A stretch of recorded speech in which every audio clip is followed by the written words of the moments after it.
സാദിഖലി തങ്ങൾ പറഞ്ഞത് ഞങ്ങളങ്ങനെ ആവശ്യപ്പെട്ടിട്ടില്ല എന്നാണ്, അങ്ങനെ ക്ലെയിം ഇല്ല എന്നാണ്. ഇനി അത് അറിഞ്ഞു കൊടുക്കുമെന്ന് വെച്ചാൽ ഞാൻ ആഗ്രഹിക്കുന്നത് ഉപമുഖ്യമന്ത്രി സ്ഥാനം അല്ല ഉണ്ടാവേണ്ടത്, ഒരു ആഭ്യന്തരമന്ത്രി സെപ്പറേറ്റ് ഉണ്ടാവുക എന്നുള്ളതാണ്. അത് വളരെ വളരെ പ്രധാനമാണ്.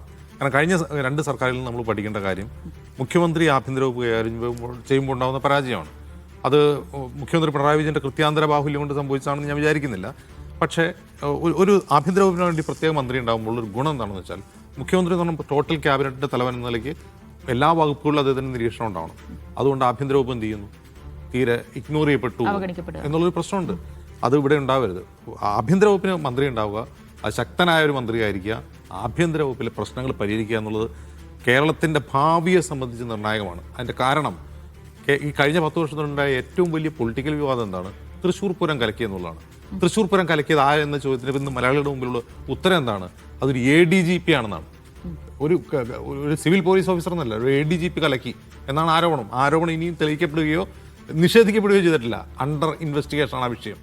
ഒരു ADGP RSS മേധാവിയെ കാണാൻ പോയതാണ് മറ്റൊരു പ്രധാനപ്പെട്ട കാര്യം. ആ ഗൂഢാലോചനയിലാണ് പൂരം കലക്കിയതെന്ന് പറയുന്നു.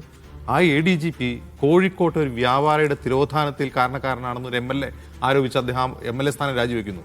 ആ കേസ് ഇതുവരെയും കണ്ടുപിടിച്ചിട്ടില്ല. മാമി തിരോധന കേസ് അയാൾ കണ്ടുപിടിച്ചിട്ടില്ല, എപ്പോഴും ഇല്ല. എടവണ്ണയിൽ ഒരു യുവാവിനെ പോലീസ് പിടികൂടിക്കൊണ്ടുപോയി വെടിവെച്ചു കൊന്നതാണ്.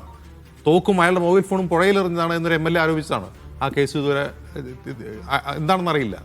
ഇന്ന് നമ്മളിപ്പോൾ ഈ വാർത്ത വായിച്ചുകൊണ്ടിരിക്കുമ്പോൾ ഉണ്ടാകുന്ന സംഭവം, സുജിത് ദാസ്, SP സുജിത് ദാസിന്റെ സംഘത്തിൽപ്പെട്ട 3 പോലീസുകാരെ തെരഞ്ഞെടുപ്പ് റിസൾട്ട് വന്ന അന്ന് ഉച്ചയ്ക്ക് അടിയന്തരമായി സ്ഥലം മാറ്റി ഹെഡ്ക്വാർട്ടേഴ്സിൽ നിന്ന് പോലീസ് സ്റ്റേഷനിലേക്ക്.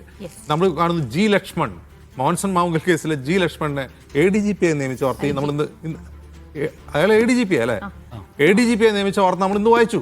അതായത് അയാളുടെ സ്ഥാനക്കയറ്റം തടഞ്ഞു വെച്ചിരുന്നതായിരുന്നു. പക്ഷേ ഇത് നമ്മൾ പറയുന്നത് ഏതോ അധോലോകത്തെ കഥയല്ല. കേരളം പോലെ രാഷ്ട്രീയ പ്രബുദ്ധതയുള്ള ഒരു സംസ്ഥാനത്ത് ഈ ഇലക്ഷൻ റിസൾട്ട് വന്നതിന് ശേഷവും നടന്നുകൊണ്ടിരിക്കുന്ന കാര്യങ്ങളെ കുറിച്ചാണ് സംസാരിക്കുന്നത്. അപ്പോൾ ഉപമുഖ്യമന്ത്രി എന്നതിനേക്കാൾ ആഭ്യന്തര വകുപ്പിന് സെപ്പറേറ്റ്